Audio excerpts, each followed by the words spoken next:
नांदेडमधून माजी मंत्री डॉक्टर माधवराव किन्हाळकर यांनी आता भाजपला सोडचिठ्ठी दिली आहे।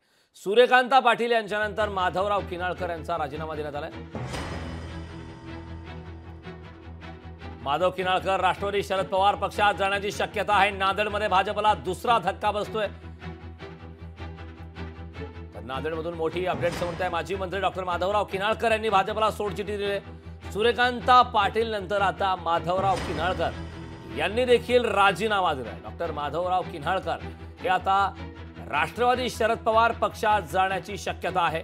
प्रदेशाध्यक्ष चंद्रशेखर बावनकुळे यांच्याकडे त्यांनी राजीनामा दिलाय। भाजपच्या प्राथमिक सदस्यत्वाचा त्यांनी राजीनामा दिल्याची माहिती मिळते। तर राष्ट्रवादी काँग्रेसमधून भाजपमध्ये प्रवेश केला होता आणि त्यानंतर आता ही मोठी अपडेट समोर येते। त्यामुळे भाजपसाठी नांदेडमधून पुन्हा एक मोठा धक्का आता समोर येतो।